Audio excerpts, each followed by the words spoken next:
Entonces, las dos clases que están ahí arriba, esencialmente hacen el contacto entre el cálculo variacional y la física. ¿Y cómo se relaciona esto con la física? Entonces, como se muestra ahí, en el cálculo variacional lo que uno hace es optimizar un cierto funcional que depende de alguna coordenada. De hecho, vamos a ponerle i para pensar que la coordenada independiente es la variable x, y de su derivada de la coordenada, y esto está integrado entonces entre un punto x1 y un punto x2, y esto es un funcional, ¿no? Entonces le llamo f de i.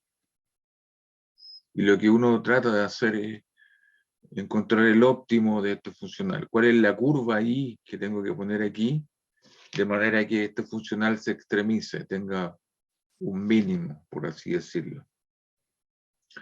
Y el resultado del análisis de las clases anteriores fue que la curva que extremiza un funcional es aquella que satisface la ecuación de Euler-Lagrange, ¿no? Que era esta que estaba aquí.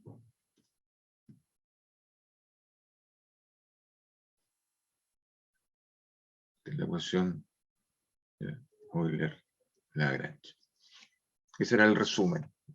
Las curvas que satisfacen la ecuación de Euler-Lagrange son aquellas que extremizan un funcional, que el análogo a decir que cuando uno tiene una función y quiere encontrar los máximos, los mínimos y los mínimos se obtienen utilizando la ecuación f' de x igual a 0, y eso me da los puntos entonces en el eje x que son máximos o mínimos. Acá las curvas que optimizan o que extremizan son máximos o mínimos son aquellas que satisfacen la ecuación de Euler-Lagrange. Ahora, en física, la física clásica, ¿no es cierto?, la física de Newton, se caracteriza por la ecuación que la fuerza es la masa por la aceleración, la segunda ley de Newton, ¿no es cierto?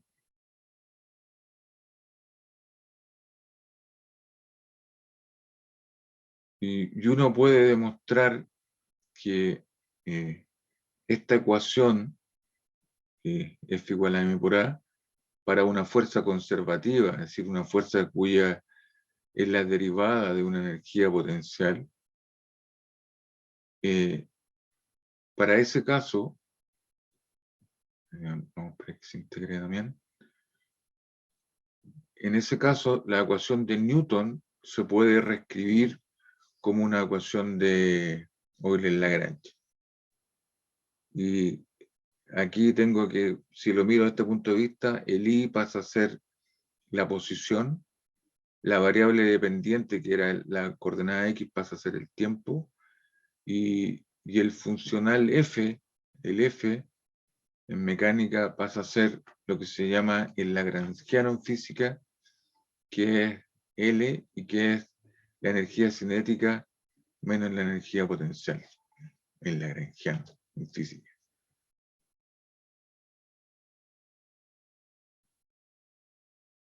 La diferencia de la energía cinética, es decir, un medio de la masa por la velocidad al cuadrado, menos la energía potencial asociada a esta fuerza conservativa. Cuando las fuerzas son conservativas, entonces son las derivadas de la energía potencial, de los joules. La derivada de los joules son los newton. Y en ese caso, entonces, si reemplazo o hago el análogo, que el i es la variable dependiente, que es la posición, estoy pensando aquí que tengo una partícula de masa m, aquí hay un origen, y la coordenada x, que en función del tiempo mide la posición entonces del bloque respecto a este origen. La variable independiente en física es el tiempo. Y lo que hace el papel del funcional aquí es lo que llama uno el lagrangiano, que es la diferencia de energía cinética menos la energía potencial. Y las ecuaciones de Newton, que es la segunda ley, ¿no es cierto?, se puede escribir como una ecuación de Euler-Lagrange, que es la siguiente.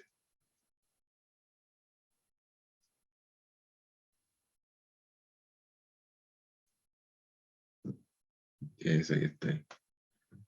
Y por lo tanto, para las fuerzas conservativas, la segunda ley de Newton es completamente equivalente a una ecuación de Euler-Lagrange. ¿No? Esa ecuación es lo mismo que esa ecuación que está ahí. Y si la física de Newton entonces es igual a una ecuación de Euler-Lagrange, entonces la física se puede desarrollar a partir de un principio variacional, porque lo que tengo que identificar es que ese f que está ahí, que es lo que está dentro del funcional, para la física es lagrangiano. Y por lo tanto, la integral del lagrangiano es el funcional. Y eso se llama la acción. Vamos a poner aquí la acción aquí abajo. El funcional de acción, la acción, que depende de la curva esta, que es la posición de la partícula, es la integral de un tiempo t1 a un tiempo t2 del lagrangiano, que es esta diferencia, que es una función de la posición de la velocidad en principio del tiempo. Porque la velocidad, recuerden que es x punto, que es la primera derivada de la posición. Entonces toda la física la puedo pensar como un principio variacional, como un principio matemático. Los sistemas físicos clásicos evolucionan de tal manera que extremizan la acción. Las ecuaciones de Newton, o las trayectorias físicas realizables en este universo clásico, son aquellas que minimizan este funcional. Y se acabó. Entonces uno podría perfectamente empezar un curso de mecánica con este principio variacional. Y de ahí puedo deducir todas las ecuaciones de movimiento de los sistemas conservativos. Entonces, esencialmente estoy reduciendo la mecánica a un puro principio. Un principio, de hecho, de extremización, un principio variacional. Un poder de síntesis enorme. ¿Me dan cuenta, no? Así que en vez de hablar de las leyes de Newton, uno simplemente podría hablar del principio de acción y decir que las trayectorias de los sistemas físicos clásicos son aquellas que optimizan el funcional de acción, que es esta integral del lagrangiano. Y se acabó. Y de ahí salen todas las ecuaciones de movimiento. De hecho, históricamente la cosa empezó con Newton primero en el 1600, las leyes de Newton, y que es una ecuación vectorial. A medida que pasaron los años de los 700, los 800, se desarrolló la mecánica lagrangiana, que es este principio de optimización. Y en el 1800 finales apareció la mecánica hamiltoniana, que es como una variación de estas mismas ideas, pero en vez de usar la posición y la velocidad, uno utiliza como variable la posición y el momentum, que es la masa por la velocidad, ¿no? Cambiar las variables si ustedes quieren, nada más. Y toda la mecánica clásica entonces se entendió como un principio de optimización. Entonces, un poder de síntesis de nuevo enorme. Y ahí apareció entonces la pregunta, bueno, ¿por qué la física se puede obtener como un principio variacional? ¿Por qué esto funciona? Y esa pregunta en los 1800 nadie fue capaz de responderla. Tuvieron que llegar los años 60, 1960, cuando Richard Feynman, físico norteamericano, ¿lo ubican o no, Richard Feynman? Sí. Feynman, creo que se escribe así. Que fue el creador de la electrodinámica cuántica, uno de los creadores. Electrodinámica. Profe, ¿es creador o descubridor? Es una cosa de semántica para mí, no. Yo creo que está todo ahí. O sea, yo creo que lo único que hace es descubrir, está todo hecho. El ser humano lo que hace es darse cuenta a medida que pasa el tiempo, evoluciona su cerebro o su capacidad cognitiva y se va dando cuenta o adquiere más conciencia del mundo en el cual vive. Pero yo creo que está todo hecho. Es como una película esta cuestión. Eso. O sea, digo, es semántico. Yo le puse creador, pero descubridor. Descubridor. Y esta es la teoría de verdad del electromagnetismo. Cuando uno toma el curso de electro, por ejemplo, electro 1, electro 2, lo que le enseñan ahí es la teoría electromagnética clásica, el electromagnetismo clásico, que el electromagnetismo a grande escala, de orden de centímetros, metros, kilómetros. Pero si uno va al micromundo y quiere estudiar cómo interactúan las fuerzas eléctricas en el átomo, entonces la teoría de Maxwell, que es la electrodinámica clásica, no funciona. De hecho, la teoría de Maxwell predice que no pueden existir los discos duros de su computador. Es una consecuencia de las ecuaciones de Maxwell clásicas. Yo tengo aquí mi computador funcionando y por lo tanto, claramente las ecuaciones de Maxwell son incorrectas a nivel microscópico. Para todas las cosas de ingeniería macroscópica, las ecuaciones de Maxwell funcionan súper bien.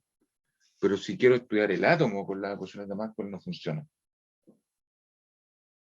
Y por lo tanto, debo recurrir al siguiente nivel, que fue lo que hizo Richard Feynman con otros dos físicos, entre ellos Tomonaga, que es un físico japonés. Profe, ¿Mm? ¿y la electrodinámica cuántica funciona en macro? ¿En función a dónde? A nivel macro. ¿Macro? Sí, pues, o sea, cuando tú Sí. tomas el límite de la h barra igual a 0, que se llama, la electrodinámica cuántica se reduce a las ecuaciones de Maxwell. Oh, ¿Te fijas? perfecto. Entonces, digamos, la electrodinámica cuántica es la teoría de verdad. Y esa funciona en todos los ámbitos. Y a grande escala, esa teoría electrodinámica, la electrodinámica cuántica se reduce aquí a las ecuaciones de Maxwell. Pero al revés no funciona, las ecuaciones de Maxwell no funcionan en el micromundo, en el mundo de los átomos. En cambio, la electrodinámica cuántica sí. Y esa teoría se desarrolló en los años 60. Y en base a todo eso, Richard Feynman se dio cuenta que la mecánica cuántica es probabilística. El mundo en el cual vivimos es un mundo probabilístico. Entonces, lo único que uno puede determinar son probabilidades de ocurrencia de los fenómenos físicos. Y hay algunos más probables que otros, y los más probables son los que construyen el mundo observable a grandes escalas que tenemos. Ustedes lo que hacen es vivir en el mundo clásico, esencialmente, en el mundo de las grandes probabilidades. Y Richard Feynman se dio cuenta que la probabilidad de un suceso en física es proporcional a un número imaginario y la constante h barra y la acción, que depende de la trayectoria. Entonces, desde el punto de vista cuántico, las probabilidades de ocurrencia de los fenómenos físicos están determinadas por la acción, que es esta integral el lagrangiano, que es la diferencia de energía cinética menos la potencial. Entonces, si yo quiero que las probabilidades se maximicen de alguna manera, o que tenga el mundo más probable, es aquel que este objeto se se extremiza, o sea, tiene un mínimo, si ustedes quieren. Y cuando esto tiene un mínimo, entonces tengo que minimizar el funcional. Y las curvas que minimizan el funcional son justo las ecuaciones de Euler-Lagrange. Y esas ecuaciones de Euler-Lagrange son completamente equivalentes a las leyes de Newton. Así que las leyes de Newton lo que les entrega al final del día son las dinámicas más probables de los sistemas físicos. Pero hay eventos que no son los más probables y que tienen todo el derecho a ocurrir en la naturaleza. Cuando uno dice voy a una partícula aquí de un punto inicial a un punto final y se va por la solución de las ecuaciones de Newton, que es la trayectoria clásica, esa es la trayectoria más probable. Pero en realidad la partícula, desde el punto de vista cuántico, se va por todos los caminos posibles, por absolutamente todos. Y cada uno de ellos tiene una probabilidad de ocurrencia. Lo que uno mira es la suma de todos sus procesos. Obviamente el más probable es el que va a mandar, si ustedes quieren, y el que construye el mundo físico a grandes escalas. Y por fin se entendió esta cosa de que por qué los sistemas físicos tenían que minimizar la acción, que fue una gran pregunta que duró como 100 años. Y eso, que la mecánica cuántica fue capaz de responder. Los fenómenos son probabilísticos, ¿no?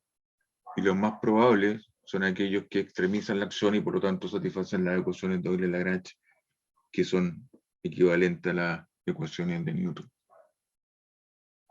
Y se acabó el misterio. Eso es para que tengan una visión de esto. No sé, ¿tienen preguntas, comentarios? De la mecánica cuántica. Sí. Yo igual he investigado harto sobre la física relativista y la cuántica. Ya, Tengo entendido de que la gravedad de la cuántica no es compatible a pesar de que existe. sí.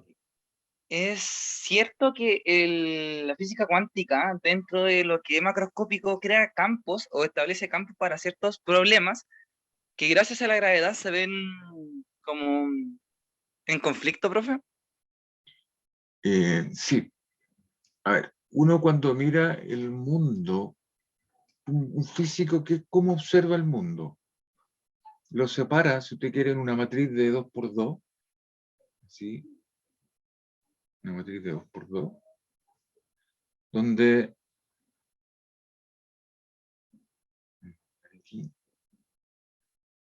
aquí puedo poner lo que podría llamar el macromundo, y acá puedo llamar lo que el micromundo.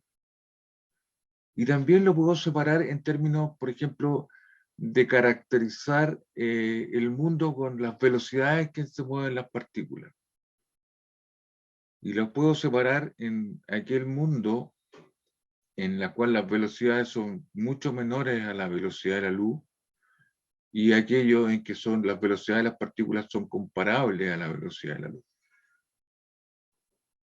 ¿Estamos de acuerdo? Esas son las visiones que tiene un físico de la naturaleza. Entonces, dependiendo de dónde yo caigo aquí en esta matriz, tengo teorías físicas que funcionan más o menos bien en cada uno de estos 4 sectores. Cuando hablo de macromundo, escalas grandes, escalas de centímetros, escalas de milímetros, y más arriba, kilómetros, pero las partículas se mueven con las velocidades pequeñas respecto a la luz, tú tienes, por ejemplo, la teoría o la mecánica de Newton.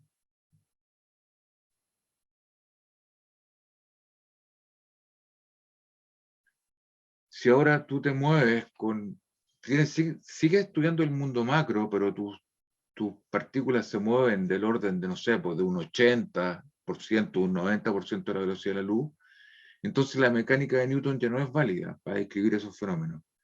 Y lo que necesito es la mecánica relativista. La mecánica relativista.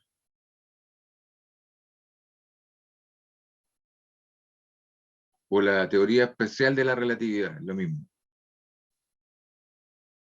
La que hizo Einstein en el 1905. Y la teoría especial de la relatividad. Y la teoría especial de la relatividad da cuenta de los fenómenos macro, pero con velocidades grandes.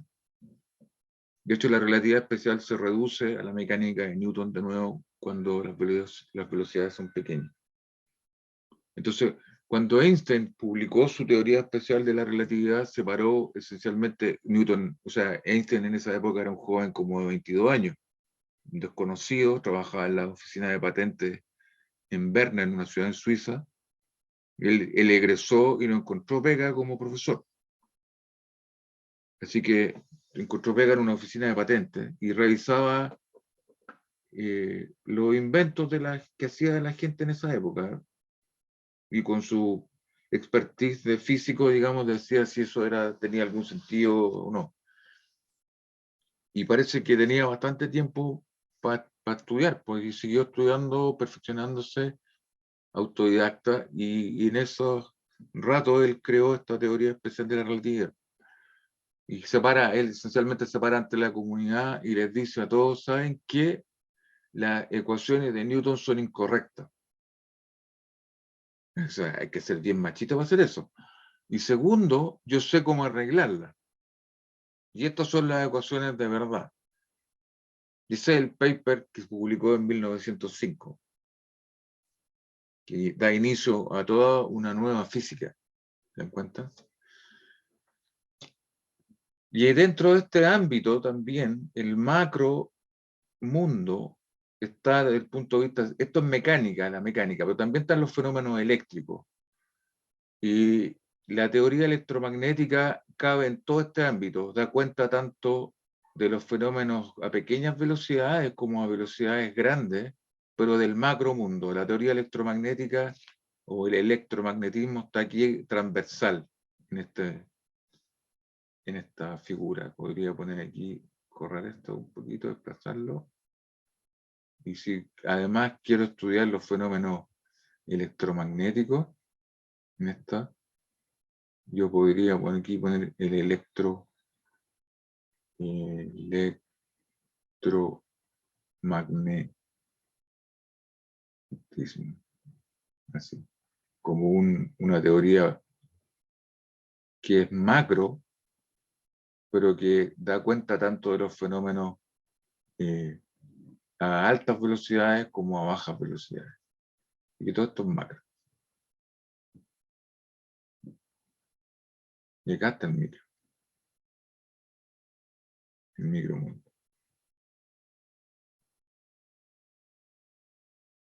De hecho, la teoría especial de la relatividad nace de la teoría electromagnética, porque las simetrías de la teoría electromagnética eran distintas de las simetrías de las ecuaciones de Newton. Y lo que hizo Einstein de alguna manera apostó que las simetrías correctas del universo eran las mismas simetrías de la teoría electromagnética. Y con esa simetría él es capaz de construir una nueva mecánica que tiene los mismos principios subyacentes que la teoría electromagnética. Eso es lo que hizo. Ahora, si me voy al micromundo, del orden de Armstrong, ¿no es cierto? Distancias pequeñas, entonces ya ninguna de estas teorías funciona. Y hay que crear una nueva teoría. Cuando las velocidades son pequeñas, pero miro el micromundo, lo que tengo es la mecánica cuántica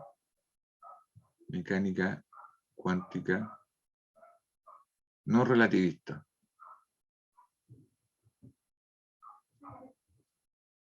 Y está la ecuación de Schrödinger, por ejemplo, y están la ecuación de un átomo o un electrón en el núcleo atómico, y aparecen los orbitales, los S, los P y los D de la química. todo eso es producto de la mecánica cuántica no relativista. O sea, estoy analizando el micromundo, pero a bajas velocidades. Y acá salen todo el espectro de los átomos. El átomo de Bohr, por ejemplo. Y toda la tabla periódica que da cuenta al solucionar la ecuación de Schrödinger, que es IH barra por la derivada de la función de onda igual a el operador hamiltoniano actuando sobre la función de onda. Una función una ecuación diferencial. Y Fish lo que da cuenta son de las probabilidades de que el electrón esté alrededor del núcleo. Y esas probabilidades dependen de la fuerza que está actuando. Para la fuerza eléctrica, que es cuando uno analiza el átomo de un protón y un electrón, la fuerza eléctrica aquí es la que manda. Y esa es la que uno pone aquí en esta ecuación y obtiene entonces los S, los P, los D, los F y obtiene toda la tabla periódica. Ahora, si las velocidades son cercanas a la velocidad de la luz y el mundo si lo sigo observando al punto microscópico, escala de Armstrong o menos, entonces lo que está aquí es una nueva teoría que es la mecánica cuántica relativista. Y acá aparece la ecuación de Dirac. Aquí aparece la ecuación de Dirac.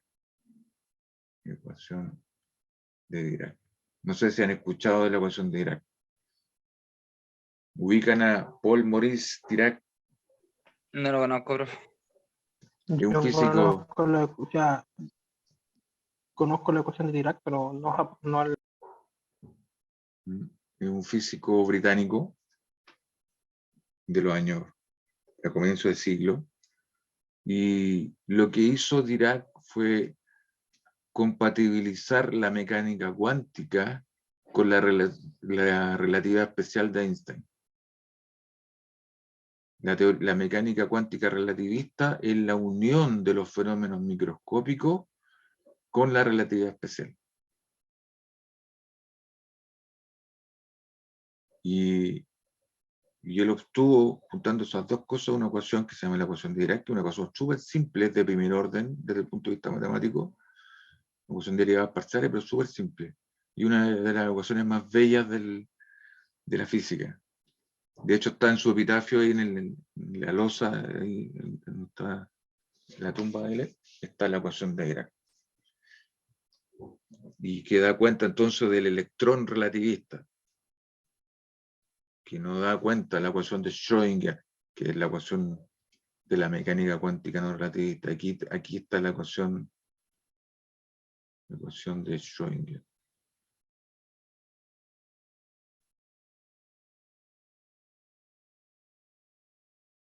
Que es este. Entonces, esto todavía es de comienzos de siglo, del 1940, por ahí. Y a medida que pasó el tiempo, los físicos fueron desarrollando cada vez más esto, y esto desembocó finalmente en los años 60 en la electrodinámica cuántica.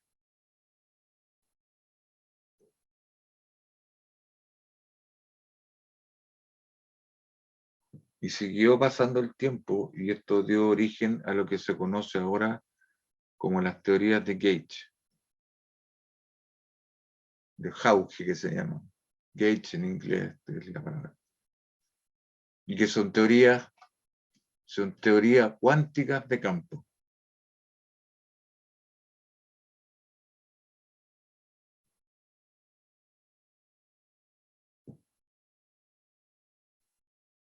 Y que describen, por ejemplo, la fuerza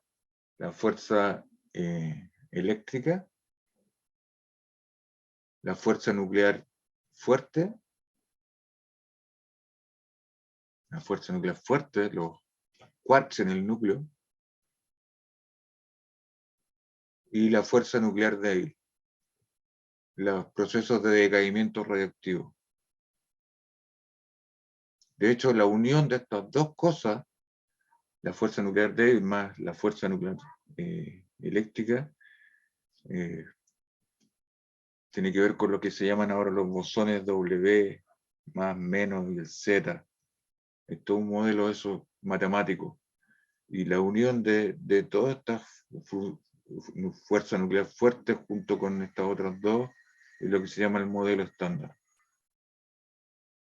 de la física de partículas, que es la que ponen a prueba ahora en el colisionador de hadrones y en ese círculo enorme que tiene varios kilómetros de radio.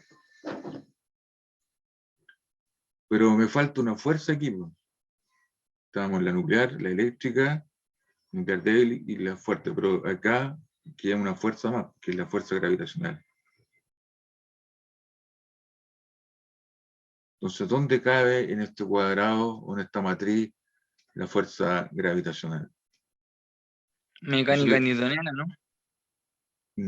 tiene que ver con eso, y es como que tengo que poner aquí una nueva pestaña, si tú quieres, que es la generalización de la teoría especial de la relatividad. La teoría especial de la relatividad funciona para velocidades cercanas a la luz, pero mientras que la velocidad sea constante. La teoría especial de la relatividad involucra dos observadores que se mueven con velocidad constante uno respecto al otro.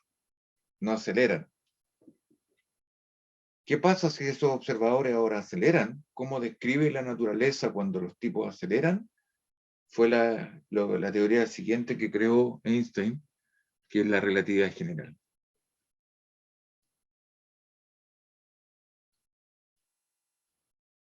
Y es la teoría que describe el movimiento de las partículas macroscópicas, pero ahora completamente general. No tienen por qué moverse estos observadores con velocidad constante uno respecto al otro. Pueden acelerar, pueden hacer lo que quieran. Ahora, de la teoría, esto es de 1905, esta teoría especial. 1905. Einstein se demoró 10 años en construir la relatividad general. Desde 1915 esta teoría. 10 años de trabajo. Duro. Y esa es la teoría que describe los fenómenos mecánicos macroscópicos. Y además, Einstein se dio cuenta con que esto tenía que ver con la gravitación. Por el principio de equivalencia, Einstein se dio cuenta que la relatividad general en realidad era una teoría de la gravitación. Y aquí, entonces, esta fuerza de gravitación aparece aquí, en este apartado. Tiene que ver con el macromundo, las ecuaciones de Einstein. No sé si han escuchado, lo han visto, ¿no es cierto? Que algo así como R mun u menos un medio de G mun u igual a T mun u por una constante aquí. Hay un tren que está en el norte que le explicaron las ecuaciones de Einstein. Y esas ecuaciones describen cómo evoluciona el espacio-tiempo. Antes de Einstein, la física se pensaba que los objetos se movían en un espacio-tiempo que era inerte, que no era dinámico. Es decir, la noción del espacio y el tiempo era inflexible. Después de Einstein, aparece ya con la dilatación del tiempo y la contracción de la longitud, se dan cuenta que el espacio y el tiempo en realidad es una pura cosa, el espacio-tiempo, y que además es elástico. Y con la relatividad general se sueltan las tensas más todavía, y que este espacio-tiempo además puede evolucionar, tiene dinámica propia. Y su dinámica está dada por la materia que se encuentra en el propio espacio. La distribución de materia, de alguna manera, genera la geometría del espacio-tiempo. Y esa geometría le dice a la materia cómo se debe mover, y el sistema se acopla completamente. Y hasta ahora la relatividad general es como la mejor teoría que tenemos para describir el universo a grandes escalas. La pregunta es, ¿cuál debería ser la pestañita que yo debería agregar aquí y que incluya la gravitación, pero en el micromundo? Y Y esas pestañitas no existen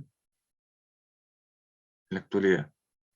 O sea, hay dos grandes candidatos para esa pestañita, que la voy a dibujar aquí, que es la teoría de gravitación, pero en el micromundo, y uno de esos candidatos es lo que se llama la teoría de cuerdas, string theory.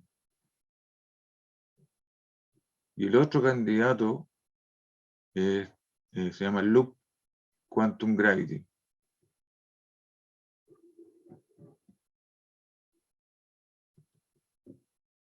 La teoría de cuerdas es una teoría súper ambiciosa porque te está tratando de unificar las cuatro fuerzas en un mismo modelo matemático. La teoría de cuerdas hace uso de esencialmente casi todas las herramientas de las matemáticas modernas.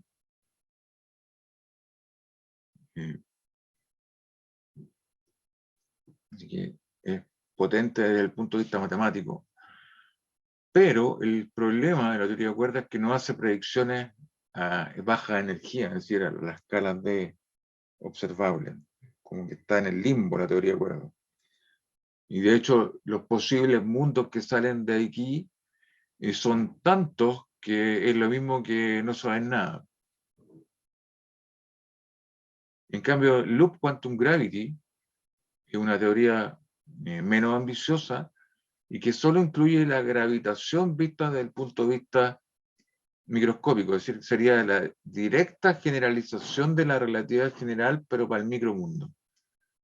Y esto se desarrolló fuertemente en los años 80, y con tres físicos, Lee Smolin, Carlo Rovelli, que es un físico italiano, y Ava Ashtekar, que es un físico hindú.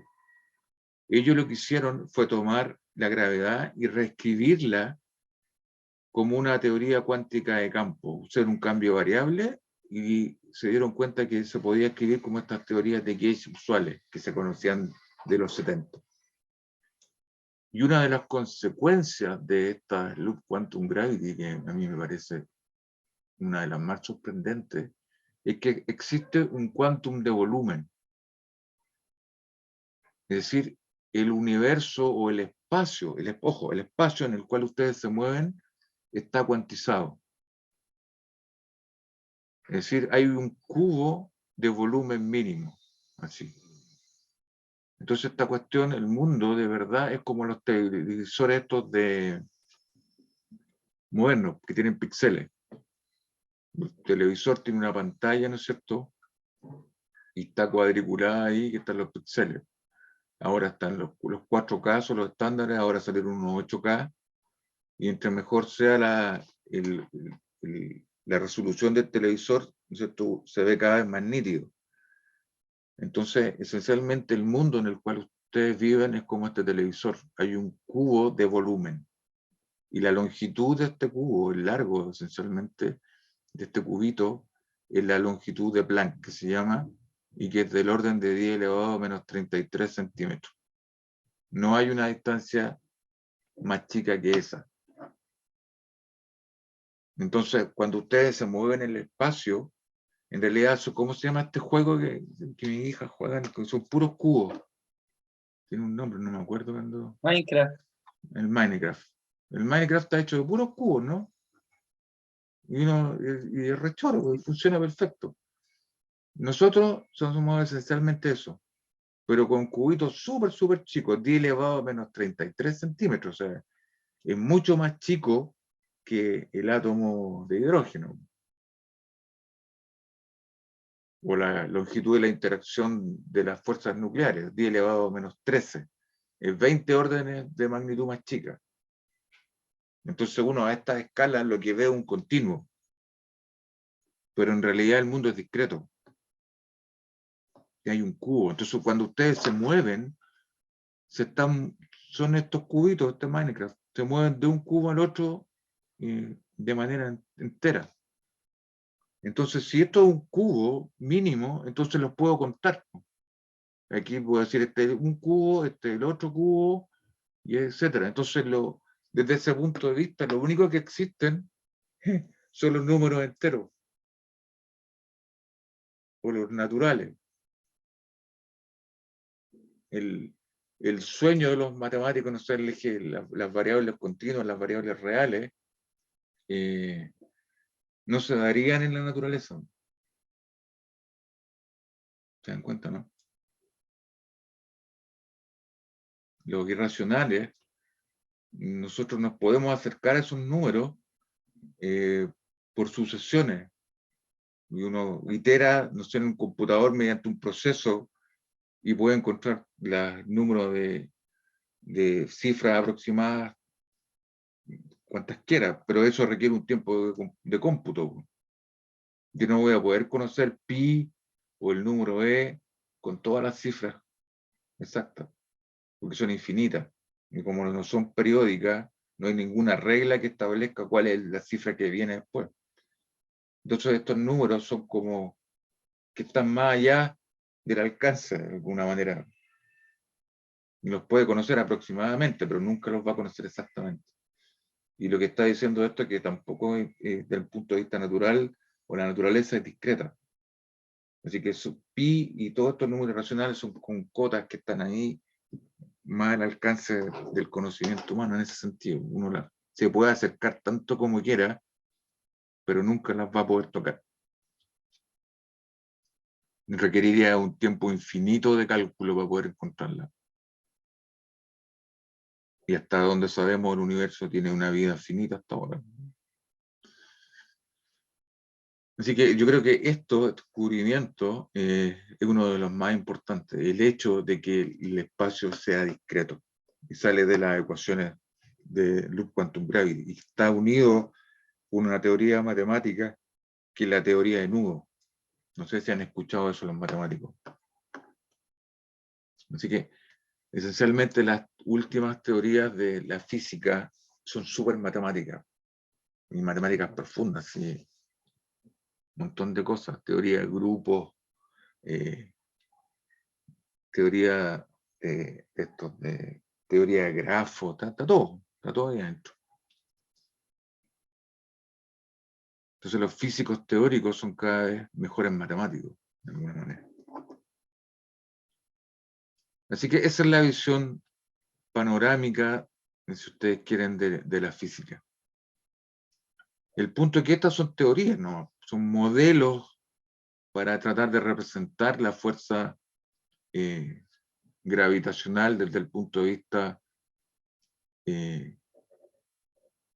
relativista y microscópico. Entonces,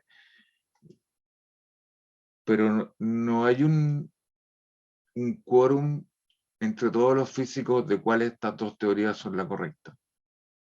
De hecho, la teoría de cuerdas, a medida que ha pasado los años, ha perdido cada vez más adherentes. Y no se sabe realmente cuál es la teoría correcta que describa el mundo microscópico o la interacción gravitacional desde el punto de vista microscópico. No existe, no hay un consenso. Entonces son posibles teorías, pero también tienen sus problemas. Y por otro lado, la misma teoría general de la relatividad, ahora macro, la estándar, tiene problemas para describir el universo ahora a gran escala. Lo que pasa con las galaxias, por ejemplo, que es el tema de la materia oscura. Que las ecuaciones de Einstein no son capaces de describir los movimientos de las estrellas, por ejemplo, en los brazos de la galaxia. No lo hace bien. Y una manera de arreglar el problema es que falta materia. Entonces, en estas ecuaciones de Einstein, lo que están haciendo los astrónomos es arreglar el problema aquí. El lado izquierdo de esta ecuación tiene que ver con la geometría del espacio-tiempo. El lado derecho tiene que ver con la masa. La masa le dice a la geometría cómo doblarse y después que la geometría se dobla, le dice a la masa cómo moverse. Entonces los astrónomos y los grupos de físicos en la actualidad están tratando de arreglar el problema de este lado, de meter más materia de la que se ve para que dé el movimiento correcto de las estrellas, el que se observa. Pero el problema podría ser otro. En realidad, dejo la misma materia y cambio el lado izquierdo de estas ecuaciones. Y estas ecuaciones provienen de nuevo de un principio variacional, porque este es el mundo macro. Y les acabo de decir yo que las ecuaciones macroscópicas provienen de un principio variacional. Entonces lo que hay que hacer es encontrar el lagrangiano correcto de la gravedad. En la actualidad, los típicos modelos, el lagrangiano es una cosa que es raíz de G por R.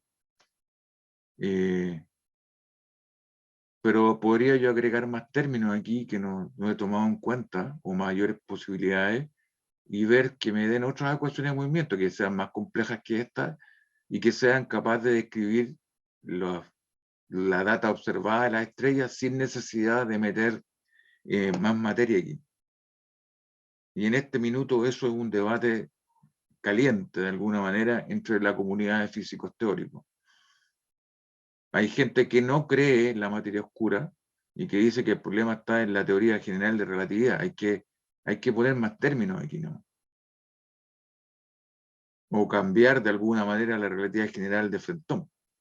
Podría ser que la relatividad general no fuera capaz de describir el universo a gran escala, sino que a cierta escala intermedia, como el del sistema solar, por ejemplo.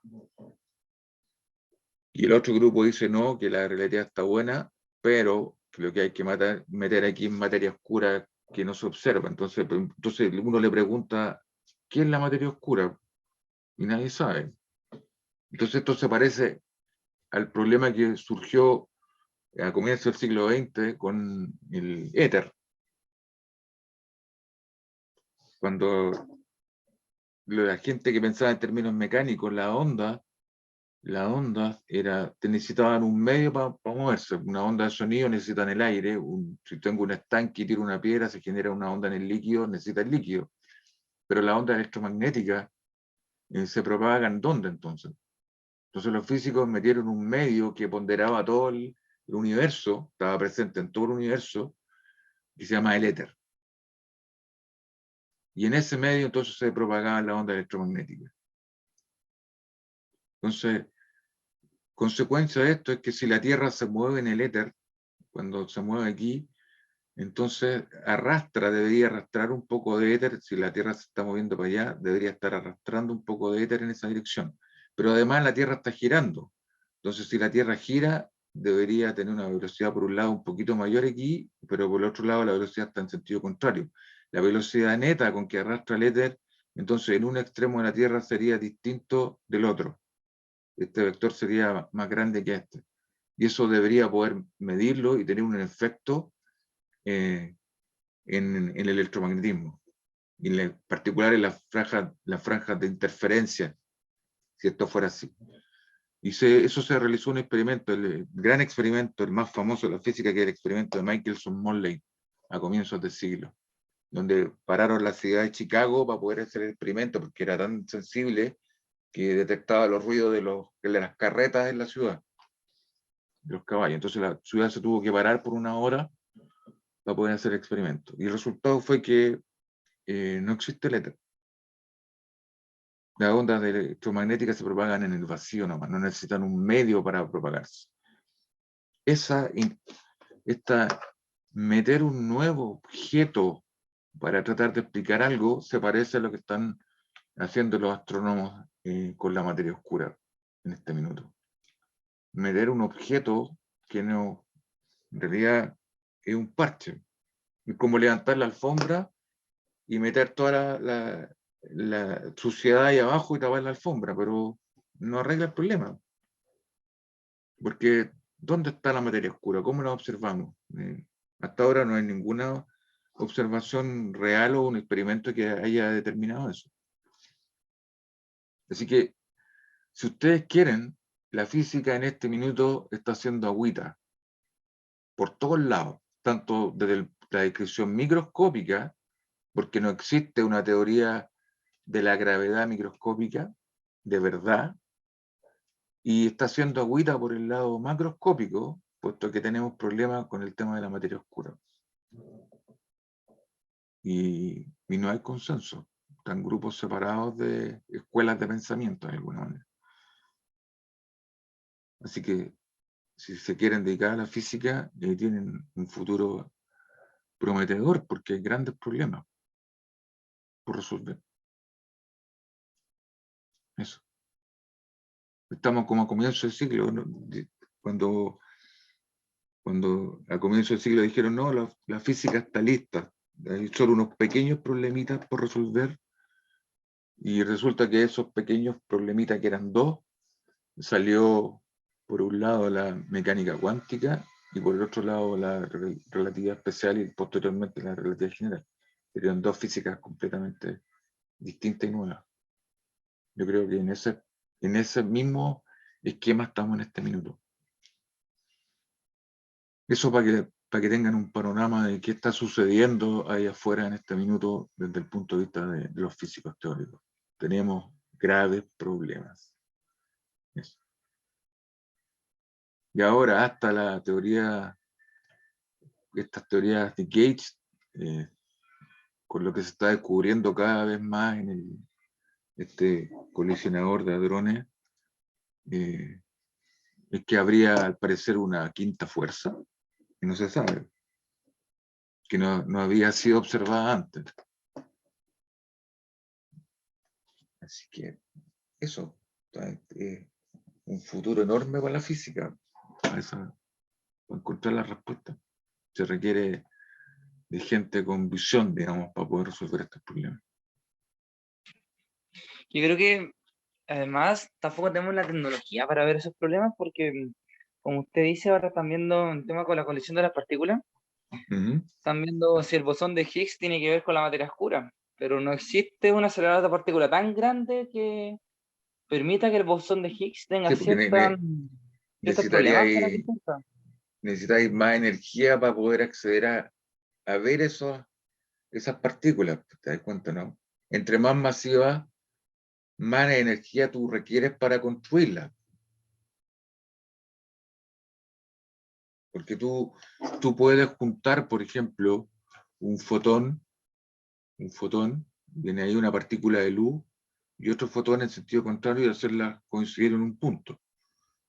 Si la energía de estos fotones es suficientemente grande, esta energía se puede materializar y se transforma en un par electrón-positrón. Y que tú antes tenías pura energía, la luz, y ahora tienes masa. Creaste una partícula masiva, el electrón, con carga negativa, y también creaste otra partícula masiva con la misma masa del electrón, pero de carga positiva. Creaste un par electrón-positrón, un par partícula-antipartícula. La carga, antes de que choquen los fotones, es cero. Después que chocan los fotones y se construyen o se materializa esta energía, la carga sigue siendo cero, porque tenéis más o menos que la ley de conservación de la carga eléctrica del universo. Pero necesitas la energía suficiente, al menos necesitáis 2 veces la energía 2mc², que es la energía del electrón, donde está la masa del electrón. Si yo tengo una energía, los fotones tienen una energía mayor o igual que esta, puedes crear un par electrón-positrón. Entonces, para crear una partícula como estos bosones W+, W-, necesitáis mucha energía. Me pregunta, ¿dónde la saco? Las máquinas actuales tienen un tope energético. Necesitáis construir un nuevo acelerador de partículas más grande, qué sé yo, para poder acceder a esos siguientes niveles. Y esos son millones de dólares a invertir. ¿Te fijas? Ahora, lo que uno podría tratar de hacer es ver las consecuencias de baja energía de estos modelos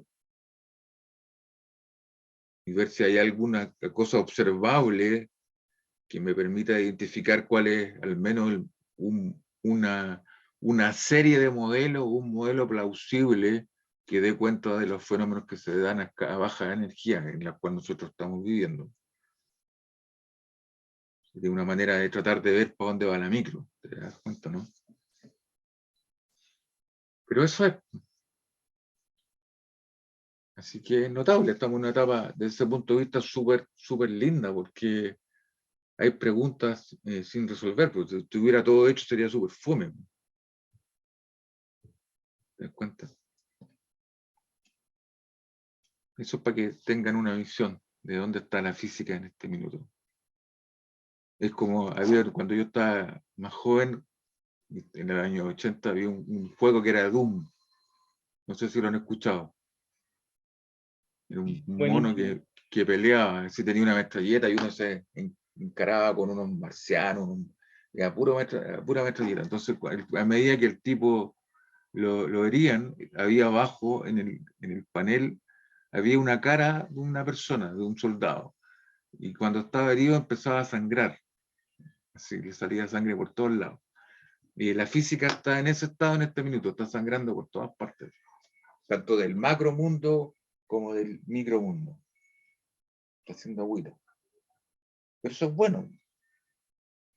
Bueno, porque hay pega para los físicos. Aparte de las posibles pegas de aplicaciones de la física a otras partes. Eso. No sé si tienen alguna otra pregunta, comentario sabroso, algo que discutir en este contexto.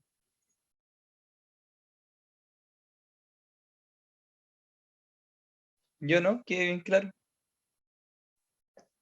Lo interesante es que estos modelos requieren, aquí hay matemáticos, requieren herramientas matemáticas poderosas. Casi todas las ramas de las matemáticas. Y les podría interesar como matemáticos mirar, echarle una miradita a esto, qué clase de matemática está aquí adentro. Están las álgebras no conmutativas, los espacios no conmutativos, todas esas cosas. La mecánica cuántica es una estructura no conmutativa. La mecánica clásica, en cambio, es una estructura conmutativa. Entonces, quizás les podría interesar mirar esto desde ese punto de vista. ¿Qué matemáticas hay adentro? A mí me gustan las matemáticas. Así que eso. No sé si tienen algún otro comentario, pregunta, inquietud. Al menos les di un panorama de la física y cómo se relaciona esto con lo que estamos viendo. Para toda la cosa macro, las ecuaciones de movimiento se pueden obtener a partir de un funcional. La relatividad general se puede obtener como, o las ecuaciones de Einstein se pueden obtener como un principio variacional. De hecho, los físicos que se dedican a la relatividad general lo que hacen es construir lagrangianos que involucren la geometría del espacio-tiempo. Hay gente que se gana la vida con eso. Usando la simetría y con esa simetría imponiendo restricciones sobre los modelos, etc.